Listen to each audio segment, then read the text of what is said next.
Hello there my RPG lovers and welcome to another video.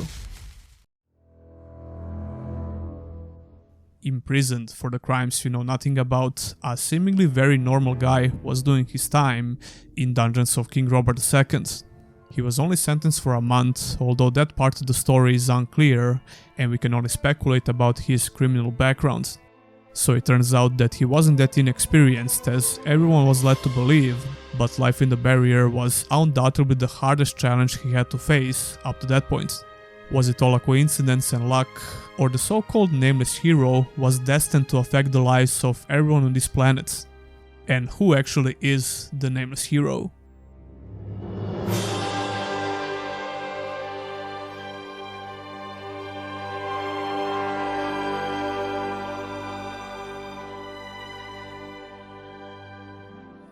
The protagonist of the Gothic series has a veil of mystery around him. When RPGs have a pre-made character as the protagonist, they usually have a very strong personality, background, and a unique place in the lore. While RPGs where you get to create your own character try to be open to interpretation as much as possible, with limiting factors imposed by the game itself. Who are you? So, what does that make the nameless hero? Well, he falls somewhere in between the two categories I mentioned. The nameless hero is not exactly a traditional pre-made character because we know next to nothing about his backgrounds. That's usually not the case with other pre-made characters in RPGs that we get to play with.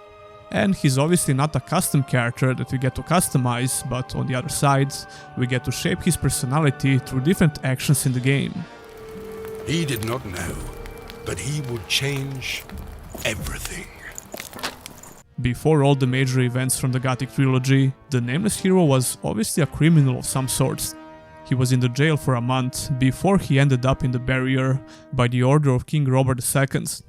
It's unclear if the sentence for the crimes he committed was only a month, or that's just when they decided to send him into the barrier. Nevertheless, it's interesting to think of him as a criminal, and it makes a lot of sense. After all, you would think that people who commit serious crimes would deserve such punishments. However, he was asked on a couple of occasions about his crimes and he always claimed that he's innocent. But was he really? There is something very interesting about this particular detail. Before we continue, a quick word from today's sponsor. Raid Shadow Legends has a bunch of cool champions you can collect and build your party with. How about a very cool lizardman with some great support spells to keep your party alive?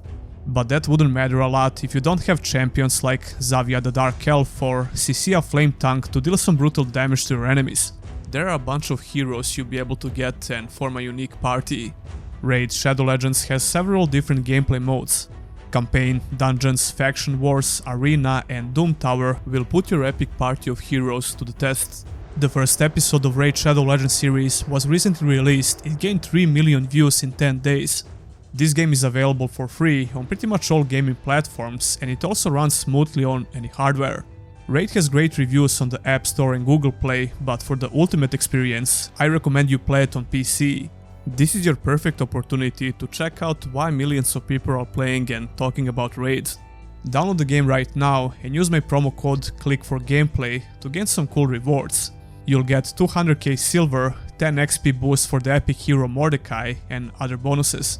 And after 7 days of playing Raid, you will get a legendary champion Artak for free. Don't miss out on these rewards, so use my link in the description to download Raid for free.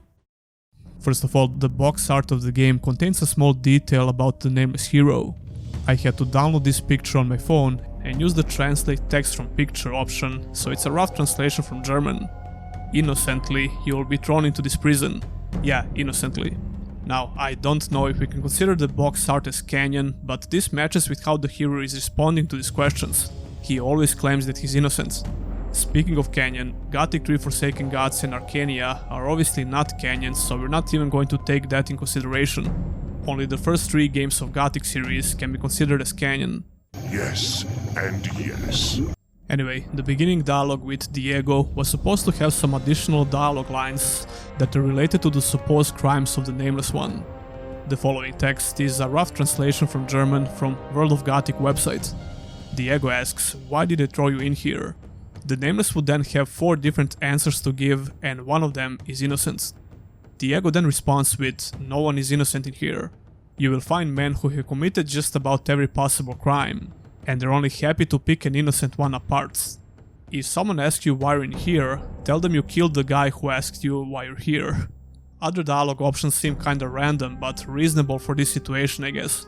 Reddit user Anton Stay claims that all the dialogue options would affect the attributes of the Nameless hero, which is pretty cool if true. This cut dialogue fits perfectly with the mood of the game and it makes sense. If I had to guess why they removed it, they probably wanted to make the Nameless hero even more mysterious and open to interpretation by the player, or they just didn't have enough time to implement it, who knows. Innocent or not, the life in the penal colony was a chance for the new beginning. Now, you might think that he only started gaining the reputation of a hero after his heroic deeds from the first game. No one in the game actually refers to him as hero from the legends from the very beginning. And if they do, it's usually sarcastic and your face is on the ground. Thanks for the gold, you hero. Even in Gothic 3, after all he's done, there are only a handful of NPCs who even know what he did. And some of them don't even believe he was the one who did it. I have vanquished the sleeper. Isn't that a great enough deed? My ears hear many a tale these days. But the sooner you realize you're not the hero in this world, the better.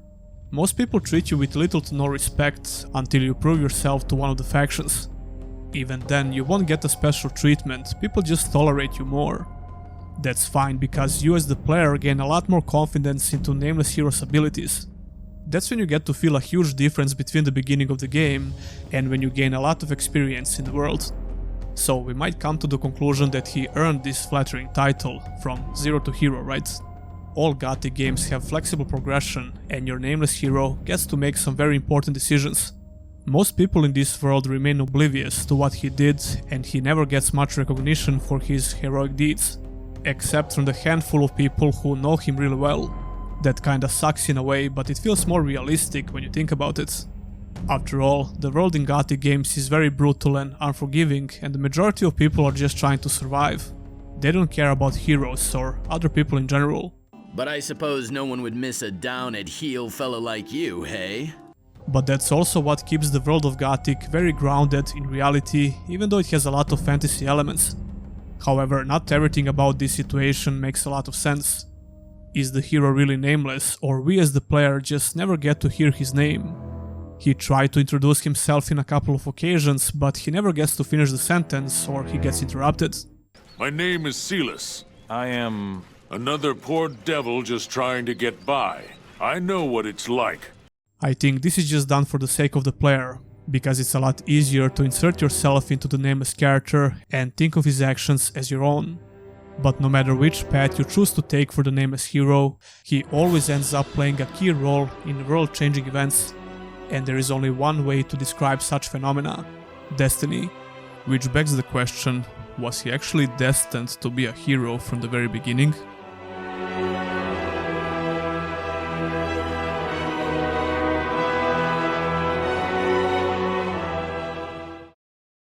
Why would the Paladins give me the Eye of Innos? Because you are the one who is destined to wear it. How can you claim to know that? There are a number of reasons, the most important being, you have defeated the Sleeper. If you weren't a favorite of the gods, you'd be dead by now. The Nameless hero killed the Sleeper at the cost of his life. And would you look at that, yet another trait of an actual hero, dying in an epic battle. In the beginning of Gothic 2, when Zardas brings him from the dead, he tells him that now he's completely certain that he's the favorite of the gods. Once again, you are destined to save the world, like it or not. But of course, now we know that Zardas had secret plans, although this doesn't diminish his feelings for the hero. Zardas was entirely certain that you will once again shape the destiny of this world. That only gets confirmed when you get to meet him again in Gothic 3. No matter what Zardas does, he can't do it without your help.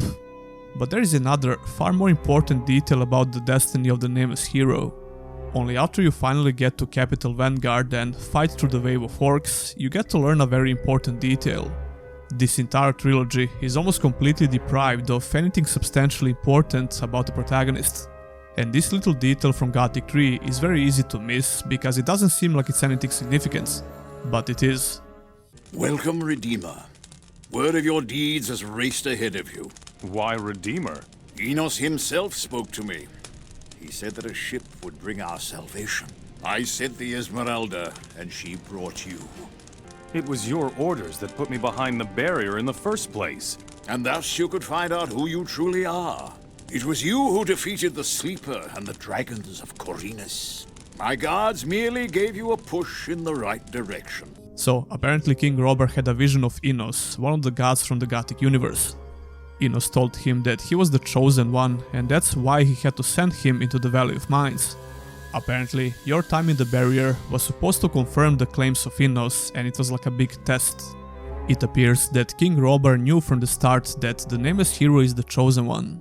Unless King Robert is a dirty liar. I mean, he was in a really desperate situation when he said this, and he's smart enough to know that you could possibly kill him. What he claims could also be easily true as well, although it doesn't make a lot of sense. As far as I'm aware, there are no dialogue options with Innos related to this, so it's not like we can confirm what Robert is saying.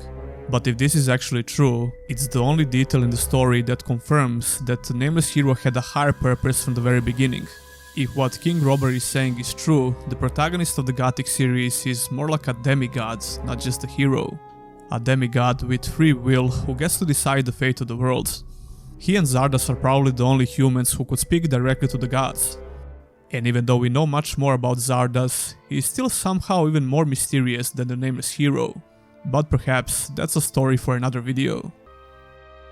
The gods, or even death itself, couldn't stop the Nameless one from fulfilling his destiny. Sadly, all of that will probably be forgotten. Even after defeating the Sleeper, killing the dragons and banishing the gods from the world with Zardas, his name is likely to be forgotten, like always. However, you will never forget what he did, or what you did. The Nameless hero is obviously supposed to represent the player. He is a pre-made character to an extent, but you get a lot of choices to make in all three games. However, they always end up the same. Except Gothic 3 that had multiple endings, but the ending with Zardas is considered as the real ending. Which circles back to that Destiny talk we had before. You are destined to be a hero. A Nameless hero.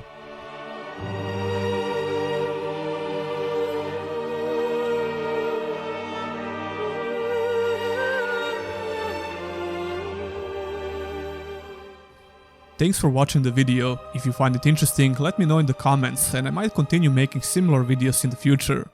Check out my t-shirts and hoodies, there are some pretty cool designs in the theme of the channel. You can also become a Patreon or a YouTube member if you want to support me more directly. Many thanks to all of my current supporters, and I'll see you in the next one.